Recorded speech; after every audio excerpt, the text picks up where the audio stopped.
오늘은 예배의 완성은 화목입니다 하는 제목으로 함께 은혜를 나누고자 합니다.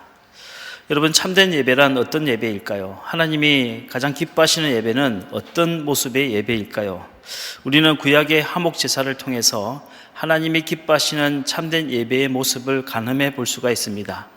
제일 먼저 제사를 드리는 사람은 짐승의 피를 제단에 뿌렸습니다. 짐승의 피를 제단에 뿌린다는 것은 그것을 통해서 내 죄를 고백하고 회개한다는 의미입니다. 그리고 난 다음에 기름과 콩팥은 불살라서 연기를 하나님께 올려드렸습니다. 연기를 하늘로 올려 보내는 것은 기도를 상징합니다.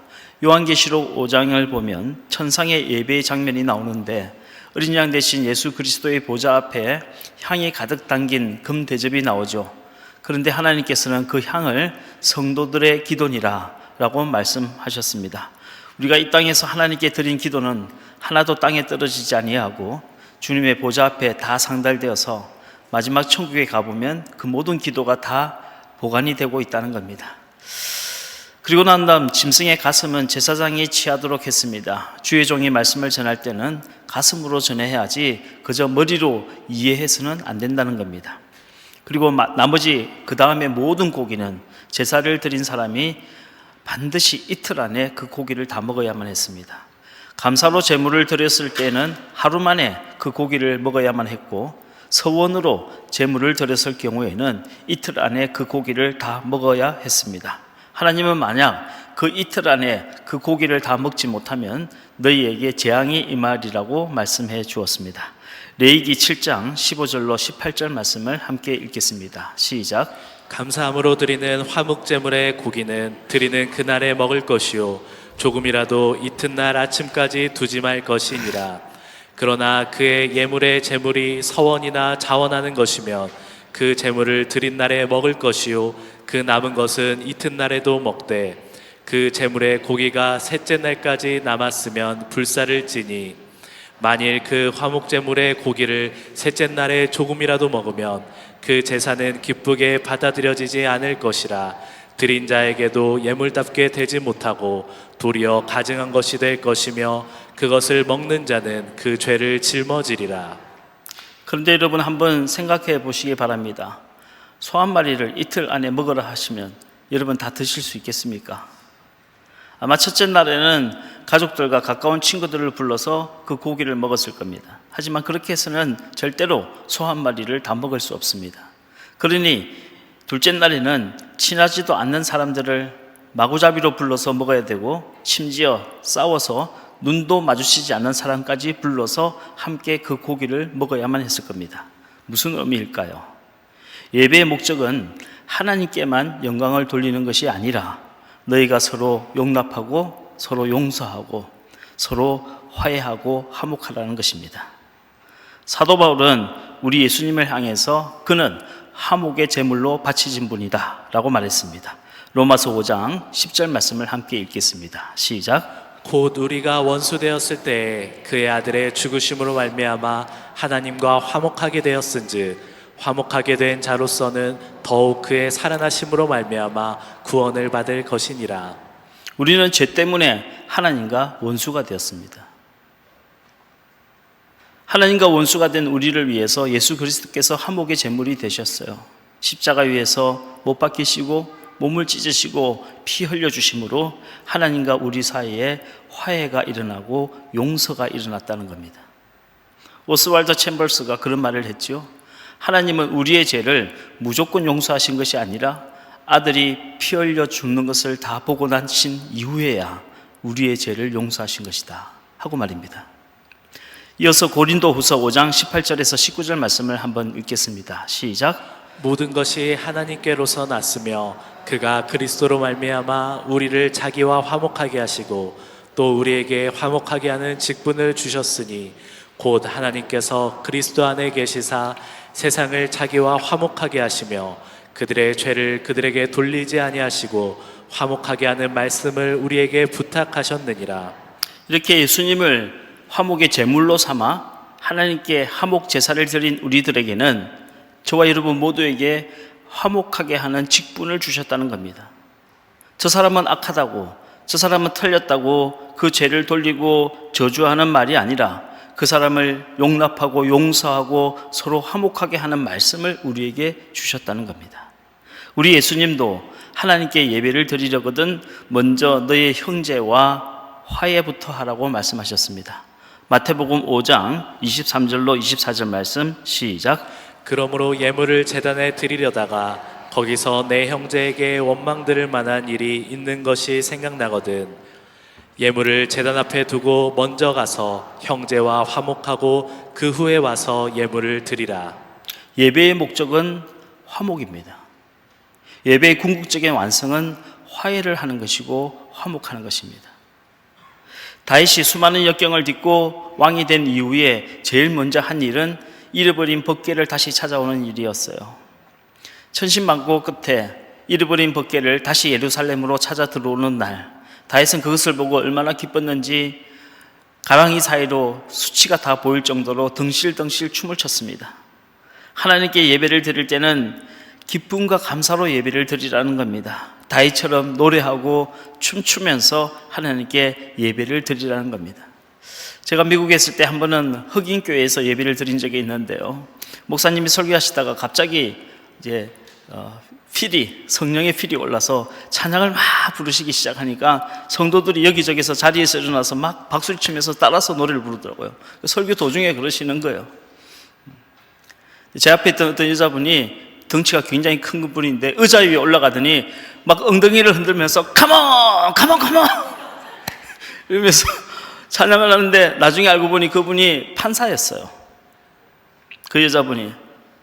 주변에 있는 분이 다 대학 교수들이고 박사들이고 한데도 엉덩이를 흔들면서 그렇게 춤을 추는 겁니다. 그런데 한국에서 와서 보니 예배를 드리는데 다들 화가 나 있습니다. 근엄하다 못해 무슨 빚쟁이가 돈 받으러 온 것처럼 화난 사람처럼 인상을 쓰고 예배를 드리는 거예요. 그렇게 하지 말라는 겁니다.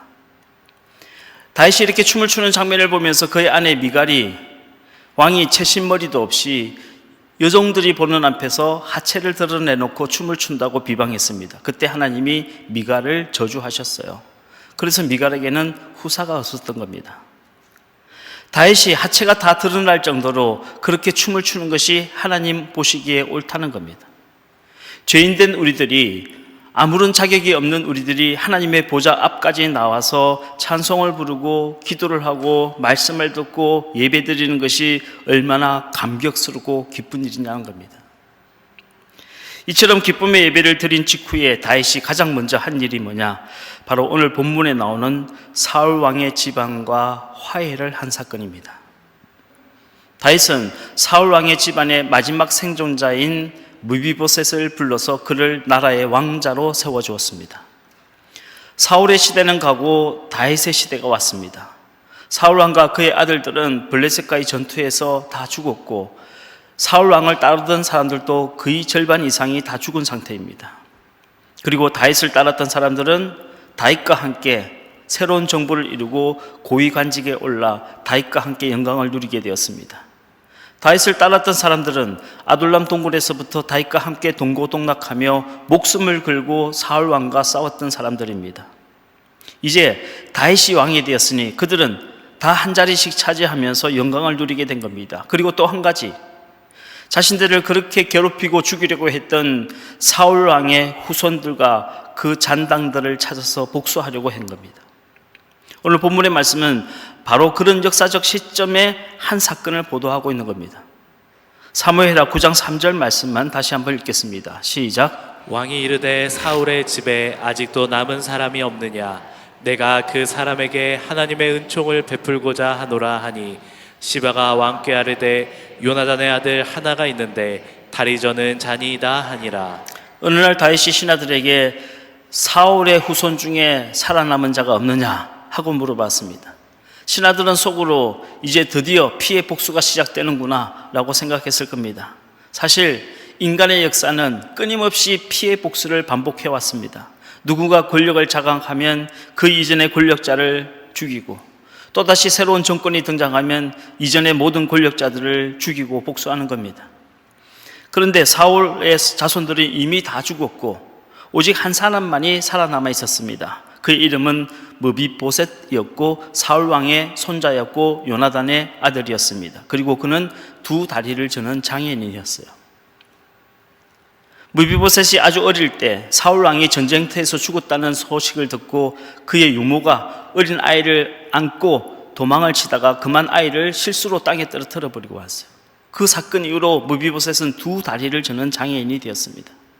그런데 무비보셋은 전쟁이 끝나고 로드발이라고 하는 곳에 혼자 숨어 살고 있었어요. 로드발은 사람이 살지 않는 항무지입니다. 로드발에서 로라고 하는 말은 영어로 no, 없다는 뜻이고요. 드발이라고 하는 말은 영어로 grass, 풀이란 뜻입니다. 그러니 로라는 말과 드발이란 말을 붙여놓으면 no grass, 풀 한 폭이 살지 않는 항무지란 뜻입니다.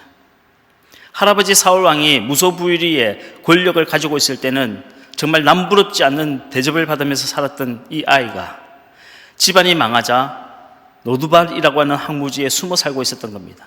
우리가 흔히 가나안이라고 한다면 요단강 서편을 말하는 겁니다. 예루살렘이든 베들레헴이든 갈릴리든 다 요단강 서편에 있는 갈릴리 땅입니다.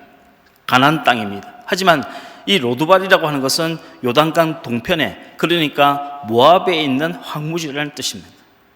하나님의 은총을 받은 모든 백성들은 가나안 땅 안에 살아야 합니다. 그런데 이 무비보셋은 가나안이 아닌 하나님의 은총이 끊어진 모압의 한 광야에서 홀로 숨어 지내고 있었던 겁니다. 다윗은 이 무비보셋을 자기 앞으로 데려오라고 명령했습니다.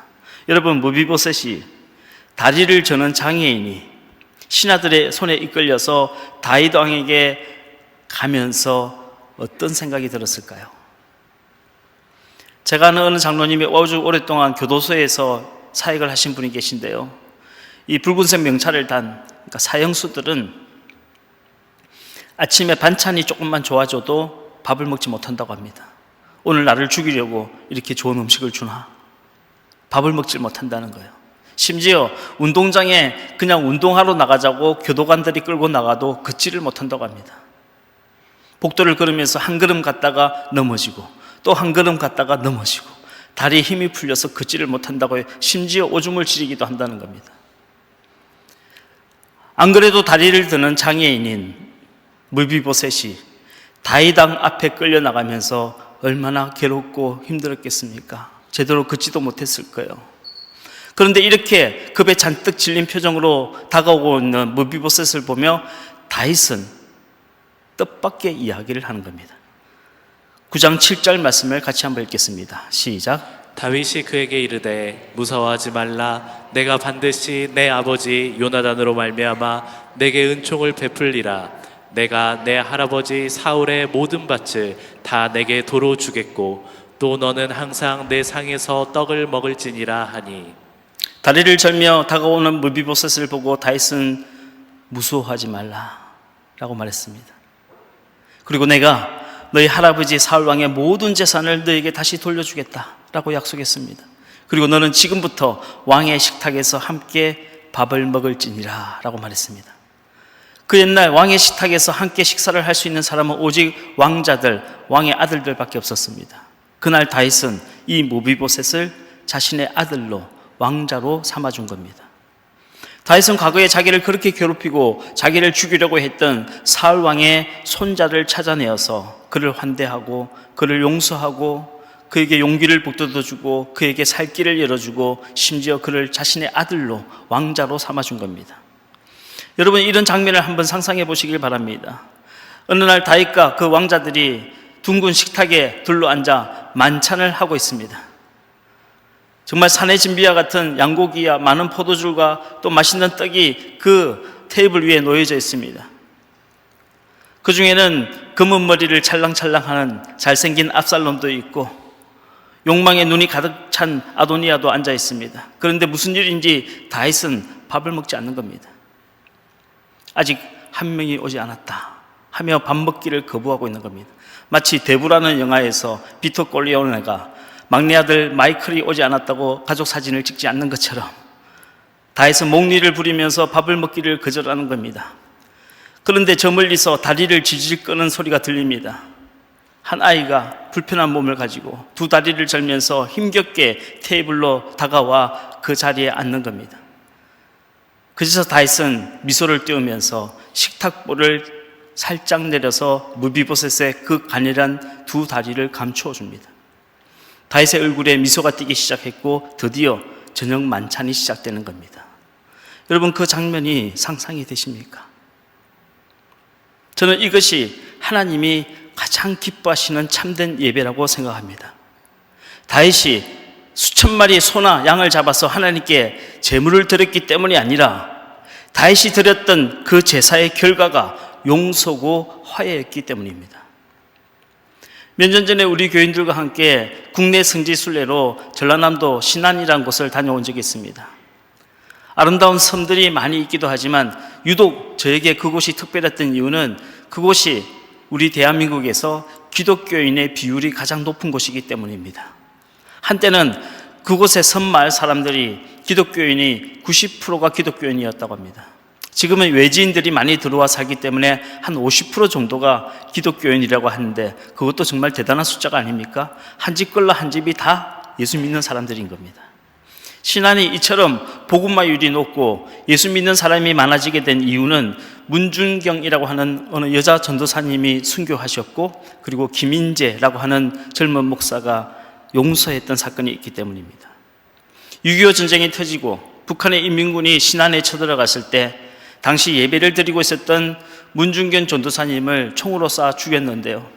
그때 전도사님만 죽인 게 아니라 함께 예배를 드리고 있던 교인들 48명을 함께 죽였다고 합니다.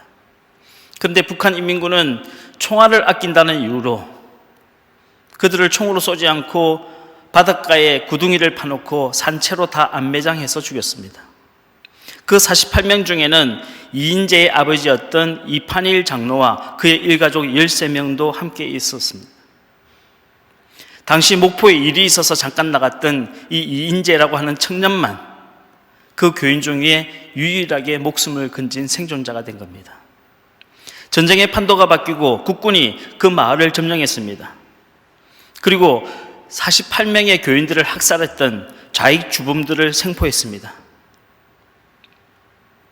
그리고 그 군인들은 이인재에게 총을 여러 자루 주면서 네가 원하는 대로 이 사람들을 다 죽여도 된다고 말했다고 합니다. 그때 이인재는 그 총을 땅에 버리면서 저는 저 사람들을 해칠 수 없습니다. 주님은 원수를 사랑하라고 말씀하셨습니다. 하면서 오히려 그 13명의 좌익사범들을 풀어달라고 요청했습니다. 당시 대한민국은 전쟁 중이라 좌익과 우익의 보복살인이 하루가 멀다 하고 일어날 때였습니다. 그런데 이인재의 그 용서 이후로 신안이라고 하는 곳에는 보복살인이 단 한 건도 일어나지 않았다는 겁니다. 그리고 이인재는 아버지가 물려주신 이판일 장로님이 물려주신 그 많은 재산을 가지고 그 마을 곳곳에 교회를 세우기 시작했습니다. 여러분 한번 상상해 보십시오.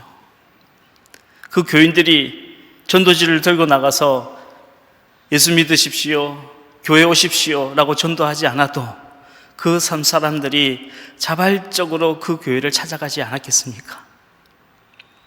그 신안이라는 곳에 인구의 90%가 기독교인이 된 것이 기적이 아니라는 사실을 우리가 생각할 수 있지 않습니까? 문준경 전도사의 순교와 이인재 목사의 용서를 기억하는 사람들이 만약 오늘날 한국의 기독교를 바라본다면 무슨 생각이 들까요? 같은 교회를 다니면서도 내가 싫은 사람에게는 눈길조차 주지도 않고 나와 생각이 다르다고, 나와 신앙의 결이 다르다고 교회를 나누고 교단을 나누는 모습을 보며 무슨 생각을 하게 될까요? 교회가 무슨 정당이 된 것처럼 똘똘 뭉쳐서 내가 싫어하는 정치인을 몰아내기 위해서 앞장서는 모습을 본다면 과연 무슨 생각이 들까요? 자신들이 경험한 그 신안의 교회와 오늘의 한국 교회가 똑같은 교회라는 생각이 과연 들 수 있을까요? 내 자식을 죽인 원수를 자신의 양자로 받아들인 손양원 목사님과 13명이나 되는 모든 일가 친척을 다 몰살한 원수를 용서한 이인재 목사님과 오늘날 기독교인들이 같은 하나님을 믿는 사람들이라는 생각이 들 수 있을까요? 아주 오래전에 제가 부목사로 섬기던 교회에서 지역자까지 하던 아주 열심히 믿는 집사님이 한 달이 넘게 교회를 오지 않아서 신방을 간 적이 있습니다. 그 집은 3대째래요. 그 교회에서 열심히 믿는 집이에요. 시부모님도 그 교회에 열심히 다니는 권사님, 아들과 며느리도 그 교회에 열심히 다니는 집사님, 손주들도 교회 학교에서 열심히 하는 그 3대째가 열심히 믿는 집안이었는데, 그 중간에 며느리가 교회를 오지 않아서 제가 걱정이 돼서 신방을 갔더니 그 며느리가 저에게 그런 말을 하는 겁니다. 목사님, 우리 시어머니가 가는 천국엔 저는 안 갈래요. 그 시어머니는 교회 주일 예배 한 번도 빠진 적도 없고, 교회에서 기도를 하면 장작 패듯이 그렇게 기도를 잘하시고 늘 입에 성령 충만을 달고 사는 분이었습니다. 그런데 그 며느리가 그런 말을 하는 거예요. 시어머니가 앞으로 갈 천국에는 나는 안 가겠다는 거예요. 그 권사님이 생각하는, 그 시어머니 권사님이 생각하는 성령 충만이란 것이 도대체 무엇인지 고민하지 않을 수가 없었습니다. 일전에 서울에 급하게 갈 일이 있어서 지하철을 타고 가본 적이 있어요. 그런데 제 맞은편에 앉아 계시는 어느 할머니 한 분이 지하철이 쩌렁쩌렁 울릴 정도로 큰 소리로 통화를 하는 겁니다. 근데 그 내용이 뭐냐? 권사님, 걔는 기도해도 안 돼. 대적해야 돼. 대적! 순간 제가 가슴이 철렁 내려앉는 것 같았습니다. 좀 조용히 대화를 하면 옆에 사람 못 들을 텐데, 주변 사람이 기독교인도 있고 불교 신자도 있고 무신론자도 있을 텐데, 거기다 대고 걔는 기도해도 안 돼. 대적해야 돼. 도대체 대적해야 된다는 그 사람이 누군지는 저는 잘 모르겠어요. 돈을 빌려가서 안 갚는 사람을 말하는 건지, 아니면 교회에서 사사건건 반대하는 어느 집사를 이야기하는 건지 잘 모르겠어요. 하지만 기도해도 소용없으니 대적해야 한다고 가르치고 있는 그 권사님이 혹시 교회에서 가장 믿음이 좋고 성령 충만한 분이라고 그런 소리를 듣고 있지 않을까 하는 생각을 해본 겁니다. 여러분, 성령 충만은 눈을 부라리고 큰 소리를 내는 게 아니에요. 손에서 장풍 나가듯이 사람을 넘어뜨리고 잡아뜨리고 하는 게 아니에요. 기도할 때 바람 소리를 쉬 내고 그런 게 성령 충만이 아닙니다. 성령 충만은 한마디로 하나님의 마음에 물들어가는 것입니다. 사람들을 보면 스트레스를 받고, 사람들을 보면 늘 화가 났던 사람이, 세상에 아름다운 것은 하나도 없고 세상에 온갖 부조리하고 더럽고 추한 것만 보여서 분노하던 사람이, 삶에 아무 의미가 없고 삶의 기쁨도 감동도 감격도 없던 사람이 다람쥐 쳇바퀴 돌듯이 그렇게 하루하루 힘겹게 살아가는 사람이 성령을 받고 나니 가슴이 뜨거워지고 목이 메이고 눈에 눈물이 나기 시작하고, 그토록 미워했던 사람이 하나님이 저 사람을 위해서 우리 주님이 십자가에 못 박혀 죽었구나 라고 생각하니 그 사람이 너무 귀하게 여겨지고, 이 세상이 온통 더럽고 추하고 부조리한 것만 같이 여겨졌던 이 세상을 보면서 하나님이 말씀으로 이 세상을 창조하셨지 라고 생각하면 세상 곳곳에 아름다운 하나님의 흔적이 남아있고, 세상 곳곳에 하나님의 숨결이 보이고, 세상 곳곳에 하나님의 지문이 묻어있는 것을 보게 되는 것, 이것이 바로 성령 충만인 것입니다. 봉숭아 꽃잎에 새끼손가락이 발갛게 물그듯이, 자작나무에 붙어있는 애벌레가 흰 솜털처럼 하얗게 변하듯이, 하나님을 사랑하다 보니 나도 모르는 사이에 주님의 사랑에 물들게 되고 하나님의 말씀이 내 삶에 스며들어오는 것, 이것이 바로 성령 충만인 것입니다. 여러분, 성령 충만한 그리스도인들 되시길 바랍니다. 그리고 내가 만족하는 예배가 아니라 하나님이 기뻐하실 예배를 드릴 수 있기를 주의 이름으로 축복합니다. 찬양단이 아무리 노래를 잘 불러도, 목사가 아무리 유창하게 설교를 잘해도 예배 드리기 전에 미웠던 사람이 예배를 드린 후에도 여전히 밉다면 그 예배는 실패한 예배입니다. 지난주 마태복음 18장에 나오는 10,000달란트를 탕감받은 신하 이야기를 읽으면서 문득 이 말씀이 우리에게 예배의 실패를 경고한 말씀이라는 생각이 들었어요. 한 신하가 임금에게 10,000달란트라고 하는 엄청난 빚을 졌습니다. 임금은 도무지 그 빚을 갚을 수 없다는 사실을 알고 이 신하에게 10,000달란트라고 하는 어마어마한 빚을 탕감해 주었어요. 우리는 예배를 드리면서 도무지 용서받을 수 없는 죄를 용서받게 되는 겁니다. 도무지 자격 없는 우리들이 하나님의 자녀라는 칭함을 받게 되는 거예요. 그런데 이 신하는 길을 가다가 우연히 자기에게 100데나리온이라고 하는 얼마 되지도 않는 빚을 진 친구를 만났어요. 우리로 치면 한 80만 원 정도 빚을 진 친구를 보고는 분노하면서 왜 내 빚을 갚지 않느냐고 그 사람을 고발해서 감옥에 넣어버렸어요. 이 소식을 들은 왕은 분노해서 10,000달란트를 빚진 신하를 붙잡아와 그에게 그 빚을 도로 갚게 했습니다. 예배를 통해 하나님과 화해한 우리들이 예배를 드린 이후에 누군가와 화해하지 못한다면 탕감받은 10,000달란트를 도로 토해내야 되는 어리석은 신하와 무엇이 다르겠습니까? 1년은 52주니까 우리는 1년에 52번 주일 예배를 드립니다. 10년 동안 예배를 드리면 520번 예배를 드리고 꾸준히 30년 동안 예배를 드렸다면 1,500번 이상 예배를 드리신 겁니다. 그 많은 예배들 중에 성공한 예배는 과연 몇 번이나 될까요? 우리가 드렸던 그 많은 예배들 중에 하나님이 기쁘시게 받아주신 예배는 도대체 몇 번이나 될까요? 여러분, 마음은 온유로되 육신이 약하다라고 변명하지 마시고 오라 나는 공고한 자로다 누가 이 사망의 몸에서 나를 건져내라 탄식하지 마시고 용기를 내어 화해하시기 바랍니다. 용기를 내어 화목하시길 바랍니다. 마음은 원이로되 육신이 약하다 하는 말은 겟세마네 동산에서 조느라고 기도도 못하고 있는 제자들을 보시고 주님이 측은히 여겨서 말씀하신 것이지 내가 아무리 마음을 먹어도 결심해도 못한다고 그래서 포기해도 된다는 말이 아닙니다. 오라 나는 공고한 자로다 누가 나를 이 사망의 몸에서 건져내랴 하는 말씀은 내 육신의 이 더러운 죄를 끝내 이겨나가시는 성령님의 은혜에 감사한 말씀이지 나의 몸은 죄 지을 수밖에 없어 라고 죄를 합리화하는 말씀이 아니란 겁니다. 여러분, 성령 충만하면 한계를 뛰어넘을 수 있습니다. 눈에 보이지도 않는 작은 벼룩이 있잖아요. 이 벼룩이 60cm를 뛴다고 합니다. 엄청난 점프력이죠. 그런데 이 벼룩을 잡아서 30cm 되는 유리컵 속에 담아두면요 점프하다가 유리컵에 부딪히고 점프하다가 부딪히고 그래서 이 벼룩은 부딪히지 않을 만큼 딱 28cm를 뛴다고 해요.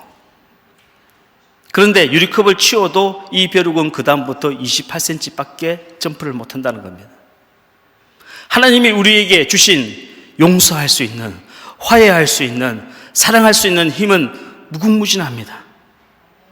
하지만 살아오면서 수많은 이별과 상처를 받고 많은 사람들에게 배신감을 느끼면서 우리는 내 사랑은 딱 여기까지야, 내가 참는 건 딱 여기까지야 라고 스스로 한계를 맺는 겁니다. 하지만 성령을 받고 나면 내 안에 있는 가짜 유리컵이 보이기 시작합니다. 내가 할 수 있는 사랑은, 내가 할 수 있는 용기는, 내가 할 수 있는 용서는 지금보다 훨씬 더 크다는 사실을 깨닫게 되는 겁니다.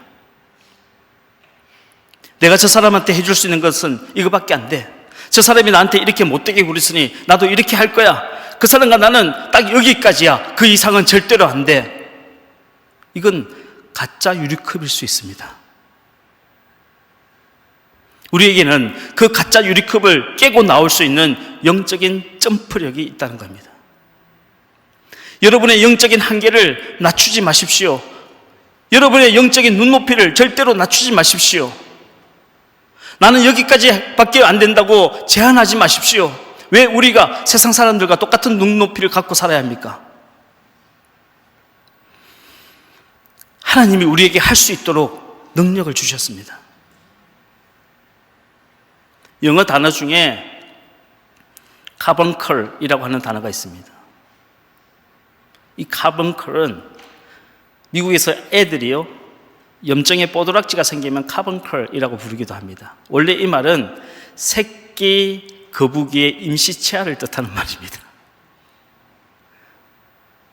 거북이는 천적들을 피해서 바닷가 모래 안에다가 알을 낳습니다. 그리고 어미 거북이는 바다로 떠나버려요. 새끼 거북이는 스스로 힘으로 단단한 껍질을 깨고 모래 밖으로 나와야 합니다. 새들과는 다릅니다. 새들은 줄탁동시란 말이 있잖아요. 어미새가 품고 있으면서 알이 깨고 나올 수 있도록 도와주고 있습니다. 하지만 거북이는 어미가 없어요. 혼자 힘으로 그 딱딱한 껍질을 깨고 나와야 합니다. 그래서 하나님이 새끼 거북이에게 뱃속에서부터 임시치아를 주셨습니다. 그게 카본컬이라고 하는 거예요. 딱 하나밖에 없는 이빨이에요. 연약한 이빨이에요. 새끼 거북이에게 주어진 시간은 딱 7일밖에 없습니다. 7일 동안 새끼 거북이는 이 카본컬이라고 하는 작은 임시치아로 그 단단한 껍질을 깨고 세상 밖으로 나와야 하는 겁니다.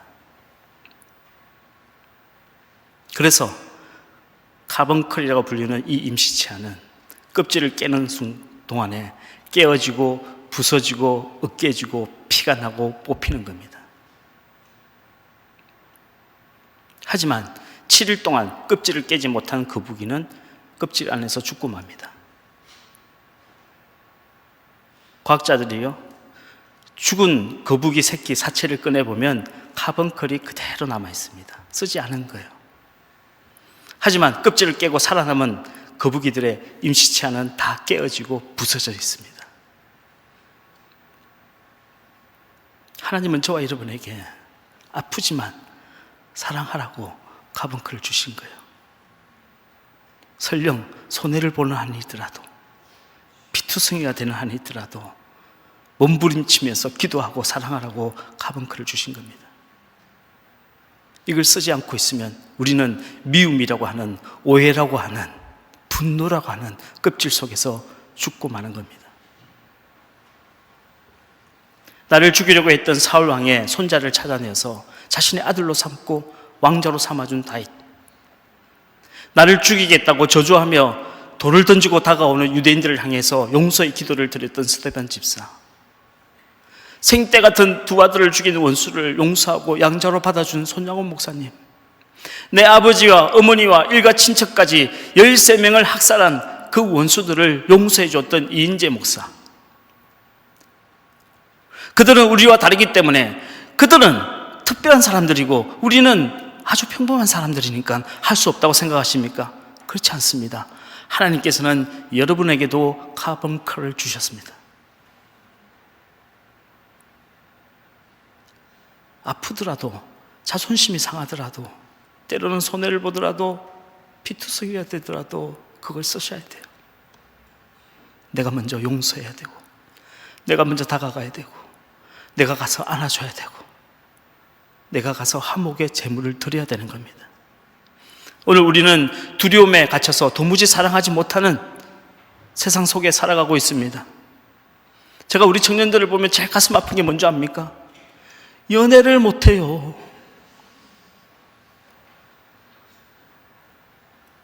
연애를 못해. 내가 손해볼까봐, 상처받을까봐. 차라리 혼자 있는 게 나으니까. 부부간에도 거리를 두고 살아가요. 가족끼리 이러는 거 아니에요.